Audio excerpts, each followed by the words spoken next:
नमस्कार बंधुरा उमा फूड किचेनेर आरो एकटी नतून पर्वे आपनादेर सबाइके स्वागत। आज आमि आपनादेर तैरी करे देखाबो ढेड़स एबं आलू दिए एकटी दुर्दान्त स्वादेर रेसिपि, जेटा कि सम्पूर्ण निरामिष एबं बाड़ीते थाका उपकरण दिएई तैरी होबे आर खेते तेमोनी किन्तु सुस्वादु होबे। এই রেসিপির মধ্যে আমরা একটি স্পেশাল জিনিস এড করব, তাতে কিন্তু এই রেসিপির টেস্ট দ্বিগুণ বেড়ে যাবে।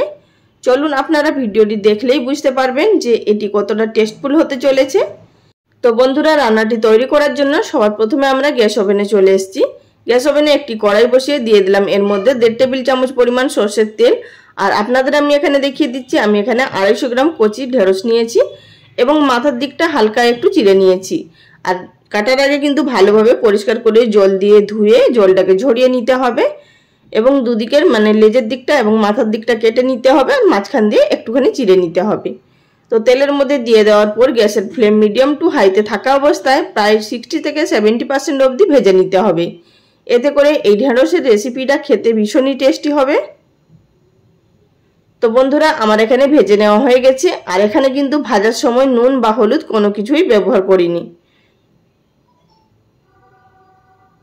তো ভেন্ডি বা ঢেঁড়সগুলো তুলে নেওয়ার পর সেই একই তেলের মধ্যে আমি ফোড়নে দিয়ে দিচ্ছি এর মধ্যে 1/2 টিস্পুন পরিমাণ গোটা জিরে, আর দিয়ে দেবো এর মধ্যে 1/2 টিস্পুন পরিমাণ কালো সর্ষে, দিয়ে দেবো এখানে 1/2 টিস্পুন পরিমাণ ধনে। কিন্তু তবে ধনেটাকে আধ ভাঙা করে আমাদের নিতে হবে, গোটা ধনে ব্যবহার করা যাবে না। ধনেটাকে আমি একটু হামানদিস্তার মধ্যে থেতো করে নিয়েছি। এবার এই সমস্ত ফোড়নগুলো হালকা একটু ফুটে আসা অবধি অপেক্ষা করতে হবে। তারপর আমি এর মধ্যে দিয়ে দিলাম 8 থেকে 10টা কারি পাতা। অবশ্যই ফ্রেশ কারি পাতাটা দেওয়ার চেষ্টা করবেন, এতে করে খুব সুন্দর ফ্লেভার আসবে। দিয়ে দিলাম 1/4 টিস্পুন পরিমাণ হিং। হিংটাও দেবেন, এতে করে রান্নাটার ফ্লেভার এবং টেস্ট দুটোই ভালো আসবে। আর দিলাম এর মধ্যে 2টো মাঝারি সাইজের আলু, সেটিকে পাতলা করে এবং লম্বা করে কেটে নিয়েছি। আর আলু কাটার আগে অবশ্যই কিন্তু ধুয়ে নেবেন। আমি এখানে আলু এবং ভেন্ডি আমার পরিমাণ অনুযায়ী নিয়েছি, আপনারা নিজেদের পরিমাণ অনুযায়ী অবশ্যই নিয়ে নেবেন।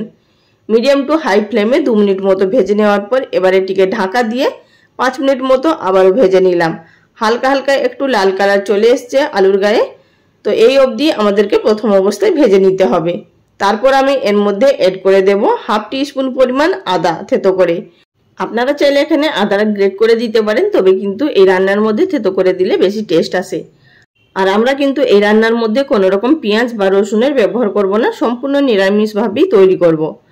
আদাটা দিয়ে দেওয়ার পর আবারও গ্যাসের ফ্লেম লোতে থাকা অবস্থায় এটিকে নাড়াচাড়া করে আমরা ভেজে নিলাম।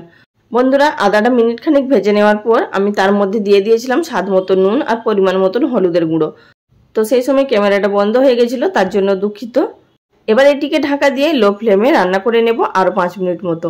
5 মিনিট পর আবারও এটিকে নাড়াচাড়া করে নিলাম। আর দেখতেই পাচ্ছেন খুব সুন্দরভাবে ভাজা ভাজা হয়ে গেছে। এই পর্যায়ে আমরা এড করে দেব একটি মাঝারি সাইজের টমেটো কুচি। টমেটোটাকেও লম্বা লম্বা করে কুচি করে নিয়েছি, এখানে ছোট ছোট করে কুচি করার কোনো প্রয়োজন নেই। যেহেতু আমরা এই রান্নাটা শুকনো শুকনো তৈরি করব, এর মধ্যে কোনো রকম গ্রেভি তৈরি করব না। টমেটো দিয়ে হালকা নাড়াচাড়া করে নেওয়ার পর এবার আমি এর মধ্যে এড করে দিচ্ছি 2 টেবিল চামচ পরিমাণ জল। এতে করে টমেটোটাও খুব তাড়াতাড়ি গলে যাবে এবং নিচের দিকে পুড়েও যাবে না। আর এবার যেহেতু আমি গুঁড়ো মশলাগুলো এড করব, গুঁড়ো মশলাগুলোও আর পুড়ে যাবে না। প্রথমে এর মধ্যে দিয়ে দিচ্ছি 1 টেবিল চামচ পরিমাণ ধনে গুঁড়ো। এখানে আমাদের ধনে গুঁড়োটা বেশি পরিমাণেই ব্যবহার করতে হবে। দিলাম এখানে 1/2 টেবিল চামচ পরিমাণ লঙ্কা গুঁড়ো, দিলাম এখানে 1/2 টিস্পুন পরিমাণ জিরে গুঁড়ো। জিরে গুঁড়োর পরিমাণটা এখানে কিন্তু কম রাখতে হবে, ধনে গুঁড়োর পরিমাণটা বেশি রাখতে হবে। আবার এটিকে নাড়াচাড়া করে মিশিয়ে নেব। অবশ্যই কিন্তু এটিকে লো ফ্লেমে ভাজতে হবে, তা না হলে কিন্তু মশলাগুলো পুড়ে যাবে। তো বন্ধুরা, এখানে আলুটা যতক্ষণে ঢাকা দিয়ে সম্পূর্ণ সেদ্ধ হচ্ছে ততক্ষণে আমরা অন্য প্রসেসে চলে যাব। অপরদিকে একটি প্যানের মধ্যে দিয়ে দিলাম 1 টেবিল চামচ পরিমাণ বেসন। বেসনটাকে হালকা হাতে আমাদের নাড়াচাড়া করে নিতে হবে। গ্যাসের ফ্লেম একেবারে লোতে থাকতে হবে। আর সেই অবস্থাতে বেসনটাকে আমাদের হালকা করে ভেজে নিতে হবে মিনিট খানিকের জন্য। খুব বেশিক্ষণ ধরে কিন্তু ভাজার কোনো প্রয়োজন নেই। আর আমি আপনাদেরকে ভিডিও শুরুতেই বলেছিলাম যে এখানে আমরা একটি স্পেশাল জিনিস ব্যবহার করব, এটাই হচ্ছে তার স্পেশাল জিনিস। এটি ব্যবহার করলে কিন্তু এই রান্নার টেস্ট দ্বিগুণ বেড়ে যাবে। আর এর মধ্যে এড করে দিলাম 1/2 টিস্পুন পরিমাণ কাশ্মীরি লঙ্কার গুঁড়ো। এটি কিন্তু সম্পূর্ণ অপশনাল। আর আমি এখানে গ্যাসের ফ্লেমটা বন্ধ করে দিয়েই কিন্তু কাশ্মীরি লঙ্কার গুঁড়োটা ব্যবহার করছি, কারণ তা না হলে কিন্তু কাশ্মীরি লঙ্কার গুঁড়োটা পুড়ে যাবে। তো আমরা সেটি ভেজে নেওয়ার পর সাইডে রেখে দিলাম। এবার আলুটাও প্রায় আমাদের এখানে সেদ্ধ হয়ে গেছে।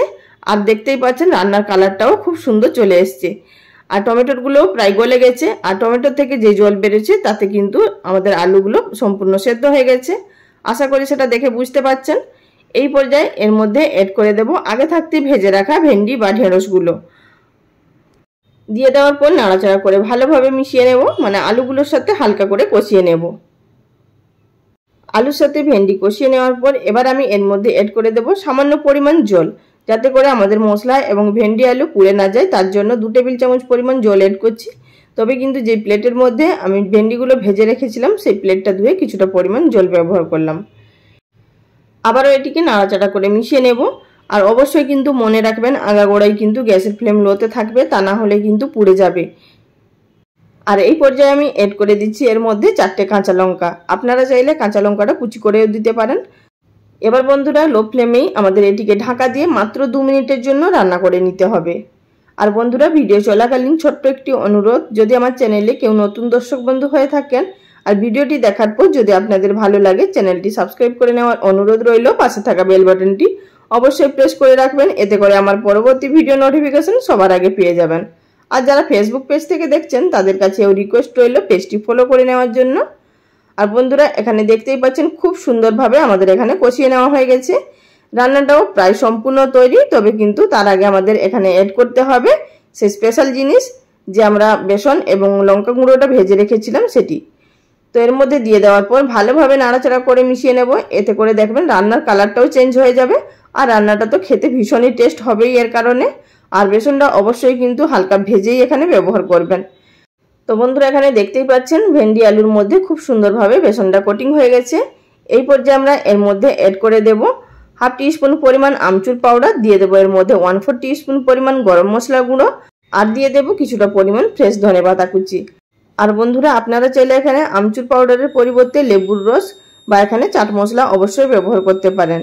আবারও এটিকে নাড়াচাড়া করে মিশিয়ে নিলাম। এবার আমাদের সম্পূর্ণ তৈরি এই রান্নাটি ডাল ভাত বলুন বা রুটি পরোটা বলুন, খেতে দুর্দান্ত লাগবে। তো বন্ধুরা আমি এখানে একটি সার্ভিং প্লেটের মধ্যে সার্ভ করে নিচ্ছি। তো রেসিপি কেমন লাগলো অবশ্যই আপনারা লাইক কমেন্ট করে জানাবেন। আজ এই পর্যন্ত, সবাই ভালো থাকবেন, ধন্যবাদ।